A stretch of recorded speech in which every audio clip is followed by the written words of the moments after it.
माता, मैं योद्धा तो नहीं, किंतु मुझे गणेश जी, नंदी जी और देवगण की सहायता करने की अनुमति दीजिए, ताकि उनके साथ मैं भी इन असुरों द्वारा महादेव के ध्यान में बाधा पड़ने से रोक सकूं। हाँ पुत्र मार्कंडे, एक विशेष रूप में अब तुम्हारे द्वारा भी एक पात्र निभाने का समय आ गया है।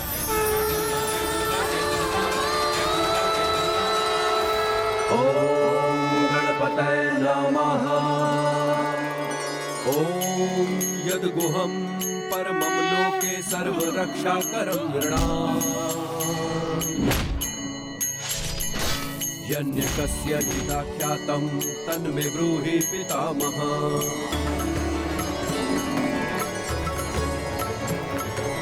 अस्ति द्यूतं विप्र सर्वभूतोपकारकम्। देव्यास्तु तव चं पुण्यं दक्षिणुष्व महामुने।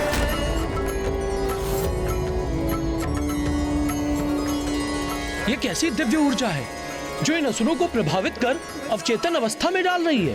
चंद्रघंटेति कुष्मांडेति चतुर्थकम्।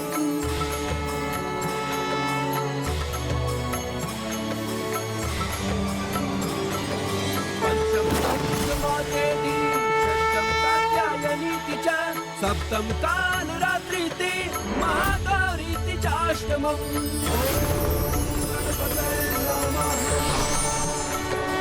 अस्ति द्यूतं विप्र सर्वभूतोपकारकम्। देवतास्तु तव चं पुण्यं दक्षिणुष्व महामुने। ये क्या? ये असुर तो स्वयं निष्क्रिय होते जा रहे हैं। प्रथमं शैलपुत्री च द्वितीयं ब्रह्मचारिणी। ऋषि मार्कंडेय के मुख से प्रस्फुटित होने वाले दिव्य मंत्र की शक्ति का प्रभाव है ये।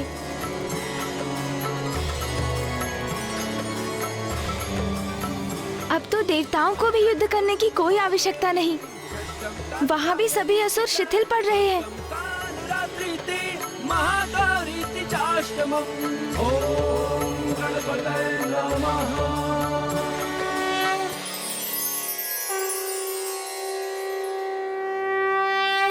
माँ का ही चमत्कार है ये।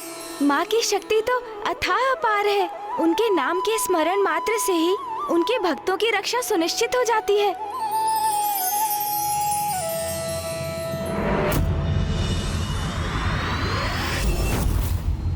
बस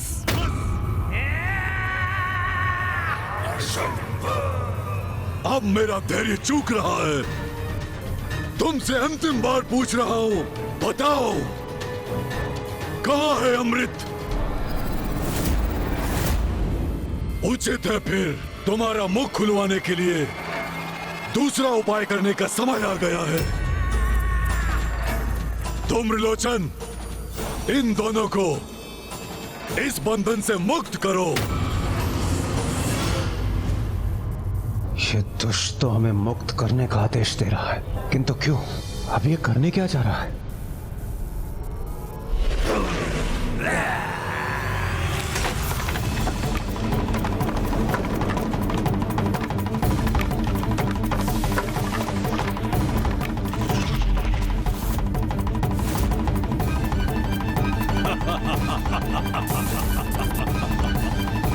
अब ये नुकीले घातक अस्त्र जब तुम्हारे शरीर को भेद कर आर पार होंगे, तब तुम स्वयं बता दोगे कि अमृत कहाँ स्थित है। माँ को ज्ञात था कि हम इन असुरों को पिताश्री तक पहुँचने से रोकने का प्रयास कर रहे हैं, किंतु असुरों की संख्या के कारण उसमें हमें कठिनाई हो रही है।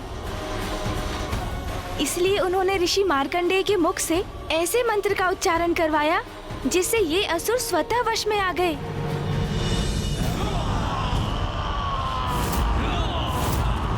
गणेश जी, संकट अभी टला नहीं। वो देखिए, असुरों का झुंड हमारी ओर ही बढ़ रहा है।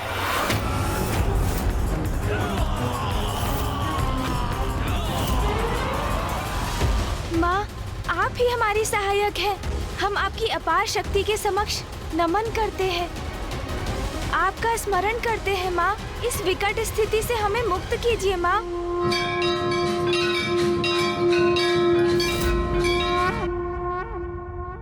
ओम यद्गुहं परमं लोके सर्वरक्षाकरं नृणाम्।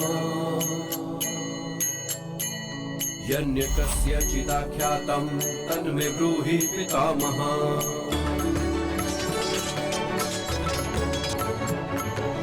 अस्ति द्यूतमं विप्र सर्वभूतोपकारकं देव्यास्तु कवचं पुण्यं दक्षिणुष्व महामुने।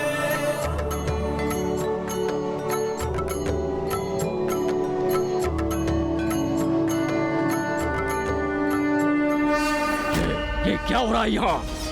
ये देवी मंत्र के उच्चारण से ही हमारे असुर योद्धा को अशक्त कर रहे हैं। ये जो भी हो रहा है सर्वथा अनुचित है। हमें शीघ्र ही स्वर्गाधिपति असुर महानायक शुंभ को इस विचित्र घटना के बारे में सूचित करना चाहिए। तो ये है इसका दूसरा उपाय। ये शीलाखंड नुकीले होकर हमारे तन को भेदने के लिए हमारी ओर बढ़ रहे हैं। इन दुष्टों की धृष्टता की तो कोई सीमा नहीं।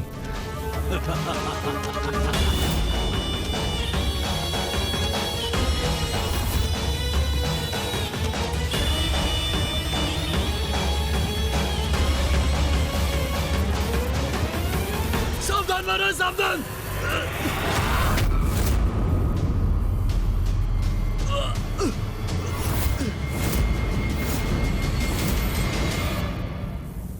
असुर महानायक, वो देवी माता ने।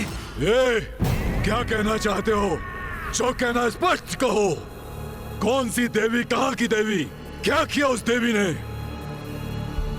और कहाँ है वो देवता जिन्हें तुम बंदी बनाने गए थे? कहाँ है? असुर महाराज, हम उन तक पहुंच ही नहीं सके महाराज। देवी के मंत्र ने कवच बनकर गणेश और देवताओं की रक्षा कर ली है और उसके दिव्य प्रभाव से हम असमर्थ हो गए और हमारी सेना आसक्त हो गई। देवी देवी देवी, क्या है ये देवी? कभी देवी के हार के मोती हमें रोक देते हैं तो कभी देवी के मंत्र के कारण मेरे असुर सैनिक युद्ध करने में असमर्थ होते हैं। एक नारी में इतनी शक्ति कैसे हो सकती है? इस नारी में इतनी शक्ति केवल इसलिए है क्योंकि ये कोई सामान्य नारी नहीं है। ये तो स्वयं जगत जननी माँ आदिशक्ति है और उनकी अपार शक्ति का प्रत्यक्षदर्शी तो मैं रह ही चुका हूँ। हमारे लिए बेहतर तो यही होगा कि हम उनसे उलझे नहीं, किंतु ये बात मैं महाराज शुंभ को कैसे समझाऊं? माता के मंदिर में जो कुछ भी हुआ, तुम स्वयं उसके साक्षी हो शुंभ। स्मरण रहे, माता की लीला के समक्ष तुम कदापि नहीं टिक पाओगे। तुम्हारे पास अभी भी समय है, सुधर जाओ और स्मरण रखो, तुम कुछ भी क्यों ना कर लो, हम देवताओं का कुछ भी नहीं बिगाड़ पाओगे, क्योंकि माता स्वयं हमारे साथ है, हमारी रक्षा कर रही है माता।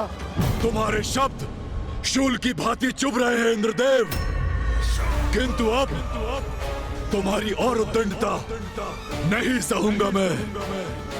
शांत कर दो इसके मुख को सदा के लिए।